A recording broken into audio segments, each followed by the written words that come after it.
As you know, I'm in, or was in, training to be a coroner. My education was almost complete, and I had been working a paid internship with a well-known medical examiner in the Washington, D.C. area.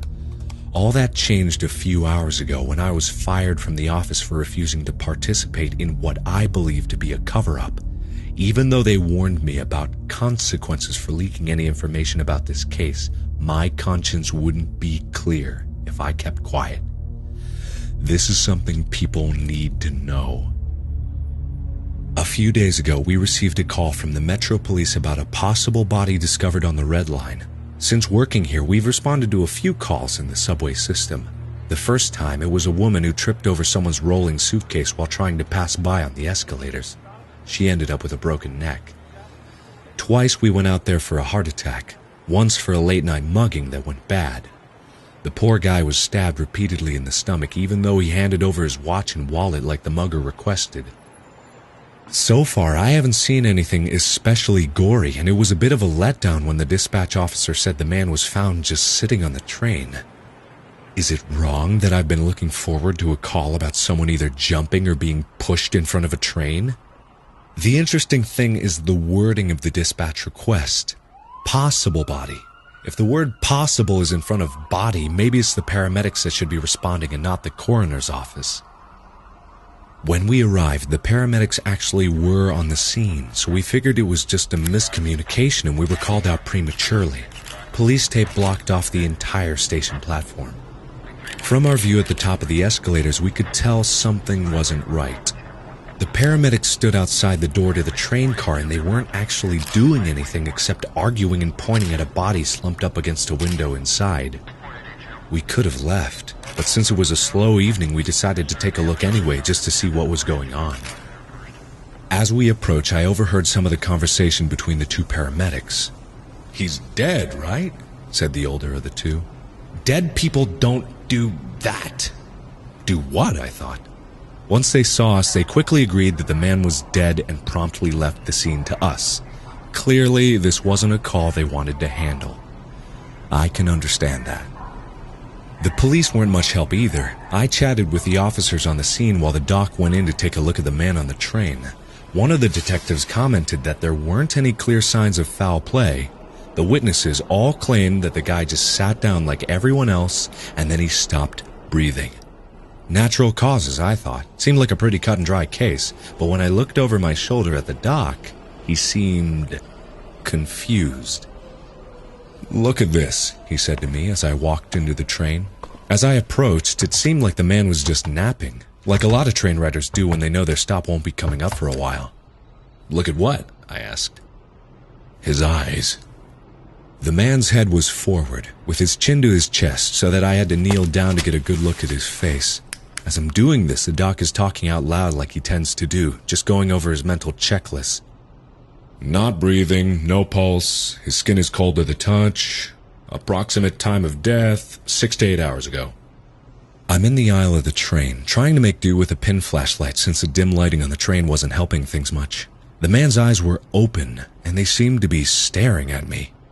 It's not uncommon, so I lean in closer hoping to figure out what it is the doc wanted me to see so that I don't look like an idiot.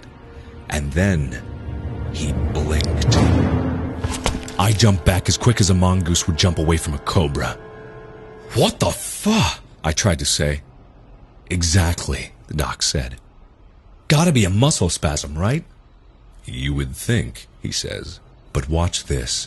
He grabs the guy by the hair and pulls his head back. With his other hand, he waves a finger in front of the man's open eyes, which then began to follow along as the doc moves his finger left and right.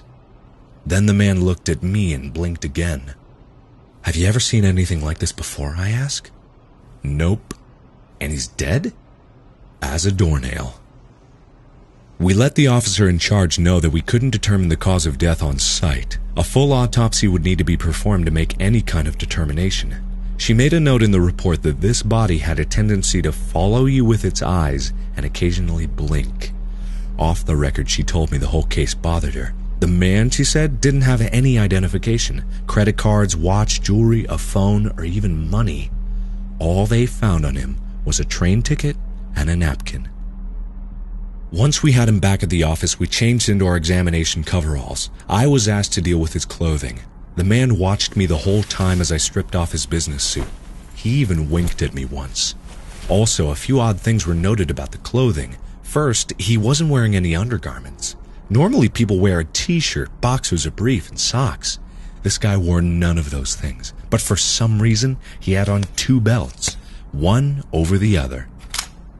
The doc switched on his tape recorder and then turned on the buzzsaw. I watched as he performed the Y incision, and I made a mental note of his perfect technique so that I could try and do it better next time. I'm telling you, the doc is a real artist. Next came the enjoyable cracking sound as the ribcage was pried open. While this was happening, the man's eyes watched us.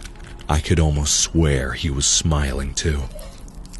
Over the next hour, the doc made notes as he did the exam. He handed me each organ to be weighed and cataloged. There was nothing strange or out of the ordinary about any of the internal organs. "Okay," the doc said. "Let's take a look inside his head. I want to see what's causing the eye movement." "Listen, do you mind if we tape the eyes shut first?" I tried to remain as professional as I could, but the constant blinking unnerved me. The doc didn't mind, so I took some suture tape and worked up the courage to manually close the guy's eyelids and tape them down. Immediately, they started moving fast. His whole face was convulsing and contorting itself, trying to break free of the tape. "I don't think he likes that," the doc said. And then he removed the tape from the man's eyes. The violent motion stopped right away, and the man winked at the doc. "This isn't natural," I said. "There's a scientific reason for everything. It's our job to find it," the doc replied. "But he actually fought to get the tape off his eyes." "I guess he wants to watch. Now, do you want to remove the skull, or should I?" I'm too shaken to handle the equipment, so I watch as the doc works the saw around the man's skull. The bastard is smiling. I'm sure of it. He's staring at me and blinking his left eye and then his right eye back and forth.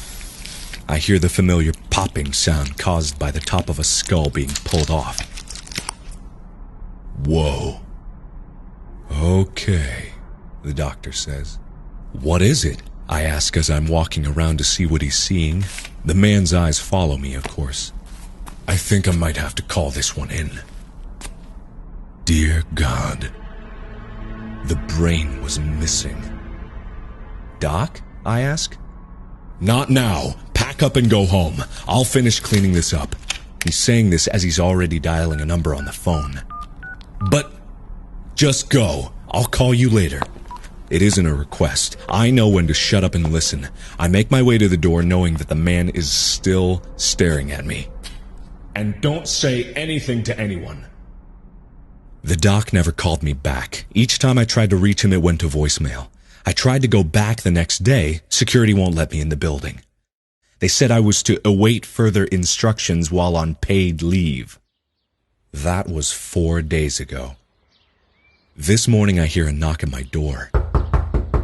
It's a man who said he was with the medical examiner's office, but he looks as if he's with the CIA, FBI, NSA, or some other 3-letter agency. He asks if he can come in to talk. I open the door to let him in, and as I do, I notice 2 other similarly dressed men sitting in a black Suburban across the street. The folder he hands me is a case file for the John Doe that was found on the train. All of the notes about the eye movement and the blinking were removed. There was no mention of anything out of the ordinary, let alone a missing brain. It's already got the doc's signature on it, and this man is asking for me to sign it as well. I try to tell him the file is wrong, but he holds up a hand to stop me from speaking. "This is how it happened. Sign it," he said. I ask about the doc. I want to know why I haven't heard from him. He says the doc has been let go. The way he says it makes me think the worst. I refuse to sign it and ask to speak to the director of the medical examiner's office. The man informs me that would be impossible and that I am to be fired. But fired isn't the word he used. The word he used was terminated. He leaves when I ask him to go, but he warns me that mentioning this to anyone would have serious consequences. As soon as the door closed behind him, I packed a bag and took off. I saw that a black Suburban was parked at the end of my street, and I might just be paranoid, but I think it pulled out after I did. Just in case I was being followed, I changed directions several times. When I felt it was safe enough, I pulled into a nearby residential neighborhood and found an open Wi-Fi signal. I think something strange is going on in DC, maybe elsewhere as well. I don't know what it could be, but I feel like the doc and I stumbled onto something we weren't supposed to know about, and now we're in danger.